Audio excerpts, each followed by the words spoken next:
其实一直都有在参与这样的一个 P， 而且给我们一些建议。那我的想法是说，我刚好就是去成大牙科去跟他们做演讲，我就把一些精华，因为其他的睡眠相关的我都把它全部砍掉了。那大概这张数只有18张，还可以啊，18，跟一下这样半个小时讲完，好不好？那我们很简短讲那大概主要是讲 oral appliance 的部分。那为什么要讲 oral？ 其实我要跟名词跟大家讲 oral appliance 这个字叫做是口腔的一个应用的一个方式实际上在美国他们有些叫 MAD， 就是 Mandibular Advancement Device。我这个不太清楚它为什么有不一样的，有些讲 oral appliance， 那它其实针对来讲确实是比较 specify 的话，确实是要下巴前，或者是不过现在 oral appliance 像这个黄医师他们好像用的又不太一样的，对 OK 好。这些呢，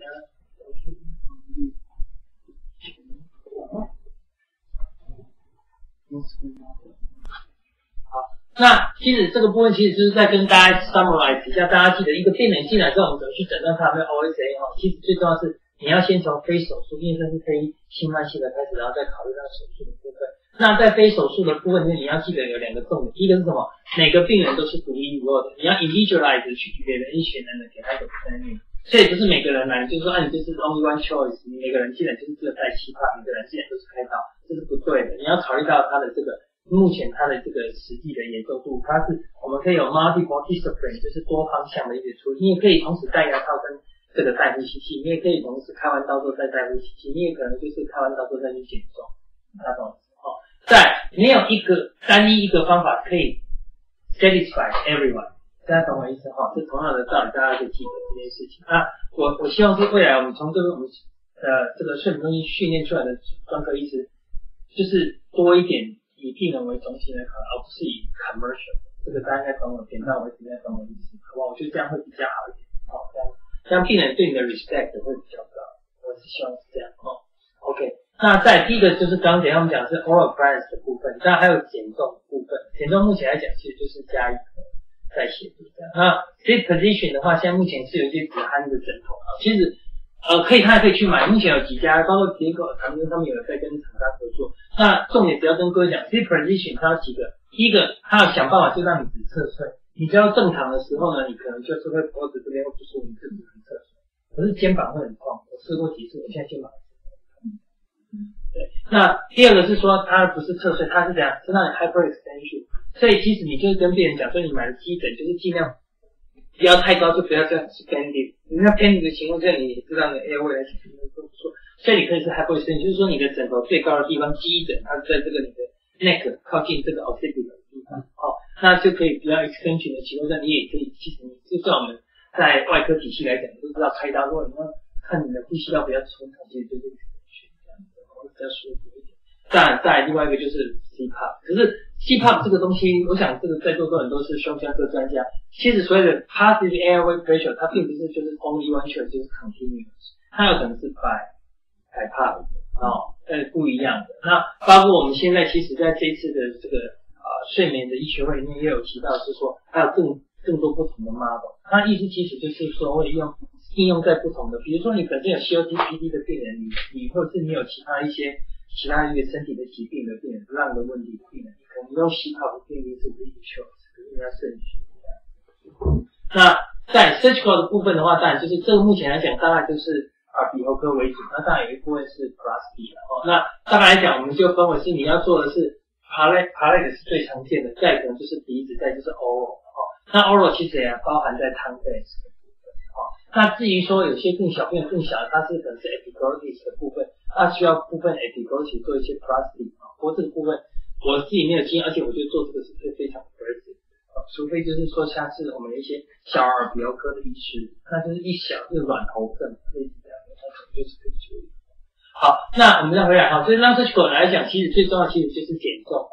我要跟各位讲就是说我个人的经验是这么多年，就我发现就因为你有开过刀之后，如果你用变胖是没有用的。那或者是说你是用牙套或是用其他方法，就是说我觉得像我们这几年发表的 paper 里面都发现体重是，等一下包括 oral appliance， 体重是一个很关键的一个因素 ，body weight 真的是很关键的因素那 oral appliance 的话，原则上它适用的一个病人大概顶多大概在中了，重度的部分我个人比较 prefer， 就是说可能要比较谨慎一点的哦。那再来就是说它的用意其实就是在让我们的包括爬类的位置啊，这个 medical position 啊，它 dynamic 啊这些东西都要进入考量这样子。那它本身来讲，如果假设有 dental 的问题的话，就比较不合适哦。那所以到底为什么我们会有些病人适应他需要做 oral appliance， 其实就是怎样，希望你戴上去之后，让你的 upper airway 的 neuromuscular tone 能够增加，让它空间不会 collapse 这样子，能够这个柱子的那个 muscle 的那个张力增加。第二个是什么？它 upper airway dilator muscle 能够刺激之后，像尤其是 genial grossal muscle，genial grossal muscle 在舌头的下面这个地方，所以他的意思是说，我们在 oral appliance 之后，让它是舌头的这个张力增加，把它的后那个 tongue base 的地方往前紧缩之后，空间让你 tongue base 是可以空间是变大的哈。它期待能够增加你的 velopharyngeal airway 的 calibrate 它的口径增加还有再来就是增加你 upper airway 的 patency， 然后避免它 collapse。那所以它哪些 candidate 是合适？第一个就是它有足够的健康的牙齿，而且它的整个 alveolar ridge 是 OK 的。第二个是什么？它没有 TM joint 的问题再来就是说你有足够的 protrusion 的 function， 你可以这里像病人，你可以说你打算把它转到牙科之前，你可能听到说你刚才加容易关节会不舒服，或者你需要往前呢这个然后有一个建议，大概可以往前出多少是合适的那所以病人是说，如果假设你有这个口腔的这个牙周病这些或是你本身有 TM joint 的问题的话，可能就不适合。那这个 paper 的话，其实有做这部分大型的 paper， 其实量不多了那我选择几个 paper 跟大家分享。它针对的是什么？就是说，它针对是100个有 OSA 的病人，然后呢，他认为是说，如果什么样的病人他是不适合做这个看出来不适合做 OA 的第一个是他觉得他牙齿不够健康去支撑这个 device， 第二个是他有牙周病方面的问题有 TM joint 的问题，而且他没有办法 protrusion 超过6 mm， 他认为这样的病人就不适合戴牙套。结果他就是怎么样？他是 consecutive， 就是说他在睡眠中期里面就开始只要检查进来，你有 OSA， 你有 OSA， 好，那总共收集了陆续收集100个，然后就看说哪几个是属于符合这个contraindication。结果他发现，既然在这个100个 OSA 病人里面有高达30%其实是不合适的。他一直都跟他mention的这个，第二个他是说有些是怎么样，他发现他需要先做这个牙齿方面的照顾之后才适合去做 OA 的。也就是说一种是，所以你看这两个是一个是怎样，是一开始他认为如果不符合这个标准就34，第二个是你还要先去把牙齿整理好你才能戴的16，所以加起来是多少？50。什么意思？就是说如果你病人来全部的病人没有经过这些牙科专科的评估，你就直接跟他讲说你这个就要做一点 OA， 那其实上有一半是不合适立刻就接受 OA， 这样大家懂我意思吗？所以病人是说他为什么要这篇文章的意思，其实我最让我给我的 information 就是说牙齿的评估其实是很重要，然后我们的合作 partner 也要牙科医师帮我们去评估说到底这一块或许我们可以有些可以动得了，可是像牙齿的照顾这个可能就需要牙科医师去协助这样子。那所以整体来讲的话，它这个有几篇 paper， 包括美国睡眠医学会他们提出来是说哪些病人适合用 primary snoring， 再来这个就是 UARS， 这个东西其实就是在哪里 snoring， 然后在 upper airway resistance， 再来就是什么 hypopnea apnea， 再同一个疾病的不同病症。那再来就是，所以这个其实是从最轻的再来加重一点，再加重一点这几个都是 upper airway obstruction。然后如果假设你是 severe 的可以，可是你要先try过气泡，真的不行，病人也有意愿的，我们再来做牙套。再来就是什么，不要太胖不要太胖的。那刚才你提醒就是什么，你有 multiple comorbidity 的，我想就是一 heart 心脏或呼吸系统有问题不要，然后牙周病很严重还有这个就是这个是那个 TM joint 不是他马的这个不是这个因为在 Facebook 上有时候是看到不可标的写 TM 这样 OK。那再来就是 inadequate， 而且我要学的时候不知道有没有，因为我看到有些人快睡着了，有的时候真的很厉害 OK， 然后学起来。那再来就是说就是你 OA 没有办法去retention 的啦，还有就是你的这个很明显的 gap reflex 还有是说你本身来讲你的这个 denture 或是这个就比较不好的这些你本身你不太容易自己会装上去或拔掉的，跟你像老年人这些可能就是都是 contraindication 的那所以哪些 predictor， 我想这个对大家也是会有在临床上我们什么样的病人可以转给黄医师的这个是第一个是什么？年轻一点的 positive 的还有脖子比较粗短，其实比较细的就是女性的还有大家跟你讲说它是 supine 的 position 比较严重的，还有大家就是它本身鼻子是通畅的。我觉得这些转给这个黄医师，我想他会非常happy，因为他比较不会那么压力那么大，因为这些东西是比较 good 比较 positive 的 predictor。那比较 negative 的就是这种太胖了，在我刚刚讲还是原则上是以 BMI 大于30那再就是比较重就有出现不合适，或者是他本身有试戴过吸呼吸器，他的 pressure 大于10.5，那为什么这个东西原有？等一下再跟各位讲那至于 morphology 的部分，其实你也可以到这个 neck 的这个 X-ray 的骨头部 scalp 的 X-ray， 那就是主要是要看是 craniofacial 的 morphology 这个对于 OA 来讲，其实就牙科来讲，他们是最这个得心应手，那对其他科医师可能就头骨的这个 bone 的这个 scar 的 X-ray 可能比较不熟，不过大概有这几个重点跟大家讲一下，就是说它的 maxilla 比较长的，这合理嘛？下巴缩短的跟你 maxilla 比较大的，当然空间就比较大那再就是说你的 facial 的高度比较短的啦 ，top palate 比较短的啦 ，overjet 是 reduced 的，或者是海外控的比例比较低啦，或者是你的这个 cranial base 跟 mandibular base 它有一个 angle 画一条那个线的那个 angle 比较大一点的啦，或者是 retrognathia mandible 就是刚讲下巴内缩的，这些都不太合适。所以如果假设你不好背不起来，就要学这个人做就反正既然你就觉得是说这个东西外观看不出来，没关系，那你就看这个就可以了。这你先把它 screen 一下。如果合适的，其实你就可以跟他讲，如果他又很害怕开刀，就觉得这个有告诉你，那没关系，你就跟他推荐说，其实牙科医生可以。那这个刚刚讲就是为什么讲说这个 10.5 这个观念是这样。这一个 paper 我觉得蛮 interesting， 它虽然它第二 paper 不是很分数很高的 paper， 我就觉得非常的临床上很实用的那他意思就是说，你怎么知道说这个病人他到底 OA 有没有用的他说你可以其实用很简单，你可以就是你的那个CPAP 的那个 pressure。他的理由是什么？就是说，如果假设你的CPAP 的 pressure 如果假设可以打得很用力很开，你才有办法通的话，你懂意思？表示你是规东还料料这样子如果假设你是说7到8，表示搞不好你的踢球还没有那么的absorption那么厉害这样所以他找出来的话，他看到 point 的话，原则上是 10.5公分那个水说。那另外这个呢，他测的是说，我们630个里面，他说，这些病人他让他怎样带 OA， 我去追踪一下，看他能够撑多久，你懂我意思吗？那他给他追踪了超过11年，结果发现就是说到最后就是说有619个里面追踪里面有148个是这样，最后就没有治疗过耐性的。那再来就是说，他发现就是说，如果假设你也胖1公斤，你的成功率就降了10%。所以他跟我们讲，其实还是一样，不管你做什么治疗，其实包括手术也是一样就是体重是一个最恐怖的一个影响因子它影响的那个效益是非常的大的。那其他 table 因为时间关系我就跳过去。那另外跟大家讲的这个东西是我就讲说，陈到了牙科部就很有兴趣的不过这个部分也要花一笔钱我们要考100多万那这个东西是加拿大发明的东西。那我要跟各位讲，它这个东西是在2014年的 paper 里面就出来。其实我跟文贵在前年，对不对？我觉得我跟文贵是在我们去参加，他去发表他硕士论文，去参加。对，对不起，去年。那他那时候就是我们有看到一个很有趣的那去年刚摆放出来，它是一个 mandibular titration study， 什么意思？我们大家应该知道，我们在睡眠检查的时候有 CPAP titration， 对不对？我们是在睡觉的时候，睡眠机制在里面是不是可以动电脑遥控？就比如说，你 apnea， 我就给你 pressure， 看我给你多少的 pressure 可以让你的 apnea 消失，让你的 AHI 能够下降，而且可以看出你的睡眠的 stage 能够进入到 slow wave， 就进入到 deep sleep。那我们就觉得你这样子调的 pressure 是最好的。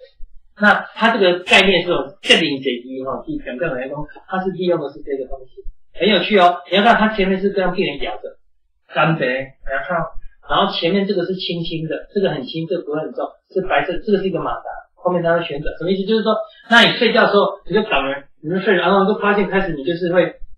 apnea 出来的时候，它开始就怎么样，把你的下巴往前推，这样我就挑推，我可以推多少 millimeter， 发现是你的这个 AHI 是下降最多，而且最熟睡，然后他就告诉那个接下来就是醒的时候就跟你讲说，那你大家都戴多少的牙套，你会最舒服。大家懂是吧？所以这个叫做这个 mandibular titration study 这样子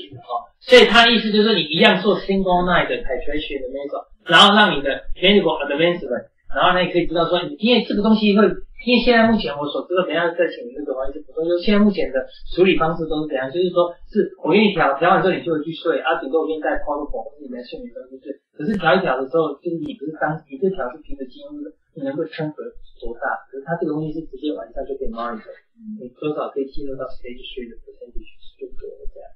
那所以它有点 similar to CPAP titration。那在它本身来讲，它每一次调的前进调的程度大概就是 0.2 到 0.6 mm， 非常非常小，慢慢调到能够对你的 response， 就是你的 apnea 跟 hypopnea 的 response。那这些病人里面呢，他总共收集21到80岁的 range， 然后 AHI 大于10 ，BMI 小于40。那它 mandible 的 range of motion 一样哦，就是它刚讲的是说6，它有些是5，可是重点是你不要有 TM joint， 不要 TMD 的情况，那就比较合适。然后再是你的上下排牙齿至少都要完整啊，那大概至少上面10个，下面10个。那如果假设你有鼻塞的就 OK 了哦，所以要记得，如果假如你手上的病人他有明显的鼻过敏，那可能就是要治疗好，不然你就你转给这个方式可能会有点困难，这合理嘛？因为他处理的是嘴巴，如果鼻塞息肉一大堆你不处理，你丢给他，他这样他很辛苦，为什么他鼻子这部分没有办法处理，病人满意度就不会高。那再来就是 central apnea， 大于50%。所以我要跟各位讲 ，central 为什么用 percentage 的意思就是说，我们有些病人其实慢慢有在做，有些人开始在读报告，记得就是说我们病人其实他是活的，机器判读报告是死的，所以你有可能病人他可能是 obstruction cure， 他有可能是什么 obstruction 跟 central， 也有可能是什么 obstruction 跟 mix，obstruction 跟 central 跟 mix 都有，但是我们可是只要 central 只要 mix 的，其实表示它并不是 pure 的 airway anatomy 的问题，它有可能 adama 或者是 heart 的问题，好，或是 lung 的问题，或者是什么 renal failure， 或者是它有一从来的问题，很多其实 multiple 的一个 comorbidity 都有可能。那如果假设它本身又是一些非呼吸的一些 sleep apnea disease， 什么意思？如果它本身是 insomnia， 你给它转给这个黄医师，那有什么意思？这样你懂意思吗？如果戴牙套就可以治失眠的话，那这样他真的是不用再来回跑，你直接那边就可以所以安眠药的都不用吃了。OK， 那所以大家可以看到它调整完之后，你可以看到它是怎样，整个 AHI 都往下掉，有没有看到？很明显。OK， 那所以它的，不过它的 sensitivity 跟 specificity 大概，我觉得这个 data 我都会保守了，你知道吗？写 paper 都是会稍微美化一下，不过至少好像看起来是不错，不过它真的是太高了。它的 sensitivity 它真的是可以到86，甚至是可以到90，这是太强OK， 就是它可以预测它的那个机器很强，我认为你会成功，你就真的会成功。那他这个举的这个例子是在网络上，我把它照下来，你可以看到很厉害哦。它这个它几次的调压嘛你可以发现它是说，当你发现你进入熟睡，然后你开始就是会有这个apnea 跟 hypopnea 出现的时候，它开始就会调。然后它到最后面的时候，你看它调到最后，它的这个就是调到这个，你看这个 episode 就不见了，它就进入深睡，进入 REM。所以它意思就是说，我刚开始调的时候可能有几次不太行，我就开始一直往前拉到最后没有 apnea 或 hypopnea， 然后也进入深睡。其实就跟我们现在做气泡产生学是很像，所以它可以就找出一个最好的一个 pressure。它到最后告诉你说，你的 target 的 protrusion pressure 就是 4.5mm 这样，而且可以让你的预期你戴了之后，你的 AHI 可以降到4.5，大概是这个意思。好，那所以这样的 device 其实等一下在情况是补充，大概其实你要考量的是什么？你要考量到它的这个 fabrication activation 这些 model， 还有就是你本身是不是你的这个 oral appliance 到底有没有办法做 titration， 可以调整你的 position， 还是 fix， 就是单纯这样。还有就是你的 vertical opening 的仓可以张开多大，或是你的 jaw movement 大概它本身来讲可不可以移动就是有些是这样，它是用整个连在一起，有些是上下对着中间一个 jaw， 就是可以让你移动这样。那 device 的部分有些是单一上下合并的，有些是 two piece 的上一片下面一片，有些是 custom made， 有些是 prefabricate， 就是说看很多种，就是很多市面上很多种是看是自式化，那有些是什么有可以titration跟不可以titration那一般来讲，像我们在网络上有些病人就跟我讲说，我忘记买开出秀的啦，开销不大块，很多人不好忘记提出来，它那个其实就是中国大陆区，它那种它是摸起来就有点橡皮软橡胶材质，上下像那个搓鞋的那个部位搓鞋的材质，你知道吗？然后有点硬硬的，又用塑胶的，然后好像一个鳄鱼的夹子这样，看着它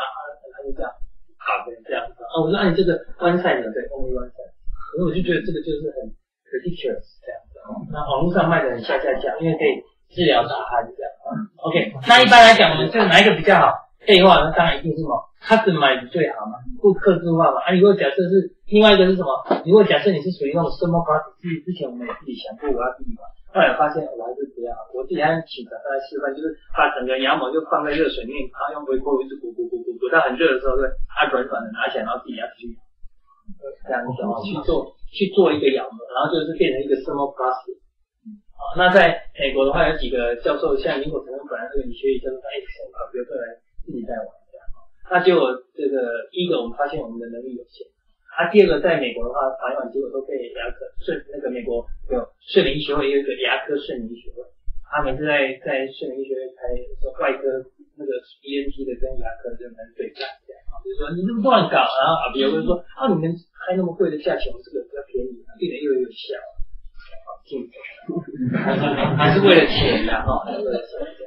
那到底它的 side effect 是怎么样？第一个简单点就是说，你如果假设轻微是让去毛也快赔了，有些嘴巴因为会不舒服，然后牙齿不舒服，再来是颈椎会刺激它牙龈不舒服，再就是它的 muscle 会比较痛，然后 TM 就很不舒服。比较严重的是 arthritis 啊、myofascial pain 啊、disc pain 跟 abrasion change， 这个就在加拿大的，这个今天他讲的这个 abrasion 就会把这个牙会改变。OK， 那这个东西，这是他们整理出来这么多篇 paper 里面到底牙套有没有效？他跟各位讲就是说，像他这个的话，他做的是他都挑选是轻度的，他整个改善程度就相对来讲，他就比较 OK 一点。那像他这个是什么？这个他选的是不同的严重程度，有些是属于 severe 的，比例比较高，那这个是 moderate 比例比较高，所以大家可以看得出来，就是你越往那个重度的去做的话，你的其实失败率是越高。那你用轻度的相对是比较好一点，这样平均其实你看它的成功率是只有 48%， 所以可能其实手术也没多了不起。我自己是开刀了，我这边讲过，我们在10年追踪 UPV， 结果最后的满意度10年以后再叫回来做这样我发现它的成功率好像也只有67%。成功率最高是开完刀之后半年到1年的时候，成功率高达90%，那之后就开始。所以最后跟各位讲说 dentist 的角色是什么？其实你要知道，其实对其他我们睡眠专科一样，你要知道这个病人到底有没有 OSA， 再你要转给睡眠专科医，转给在座的各位还是要去评估他们其他的问题。那如果是 upper airway 的医师，比如说是鼻子的问题、扁桃腺问题，那请转给我或小分析。那如果假设是属于牙科的部分呢，那可能就可以请这个医师协助。那另外就是说，如果假设你要考虑到是说你的这个它的适应性哪里是可以转介这样的病人，再就是你怎么去 monitor 它的 efficacy， 再是你怎么样去 manage 它的这个副作用，这个就要小心。那所以变成要跟各位讲，意思是说，我还是这种，虽然我自己是耳鼻喉科，不过我觉得真是术业有专攻，还是要有专科的医师，就是牙科医师来 handle 这个部分，也就是属于 dental sleep medicine 这一块的。然后再就是说，睡眠医师、睡眠专科医师，其实还是要跟牙科合作，这样我觉得对病人是最好的。所以最后大家跟各位讲，其实不是只有跟牙科，也跟各位讲，就是说永远要记得，就是像我们这次去年刚去开会的时候，连美国睡眠医学会的这些大头都在讲说，各位在座的虽然都已经是睡眠专科医师，可是请大家不要再传递一个讯息，就是说 OSA 就等于睡眠疾患，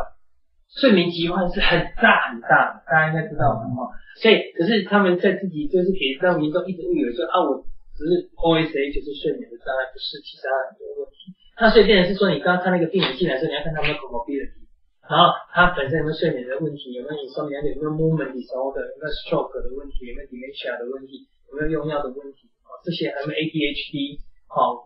过动症，这个通通都要考虑在里面。那这个 history 的部分就是简单问一下 questionnaire， 就是跟各位讲过，就是说你哪怕你多问一点点，像刚刚这个人说讲的熊问卷，对不对？这样就很好或者是说你可以问他一下，说你本身来讲说睡不好，你的睡不好是困难入睡，是半夜常醒，还是早上能起来，或是你有没有吃多少的安眠药，多问一下，不要就说你就打呼好了，鼻塞喉咙打呼OK 好了，开打。我觉得我就跟我们医师讲，这样不行。那你而且如果就在座各位讲，要把自己做 low 因为哪一天你会踢到铁板这样，所以记得就是 sleep habits 很重要那再就是说 restless leg syndrome 是很常见的，那或者是说有一些是焦虑的，非常常见。我想你看我打包我都写 MS 怀疑的，有些是 anxiety， 有些是 depression， 那这个可能就是要转给精神科医生来协助我们这样。好，那大概讲完了，来换那个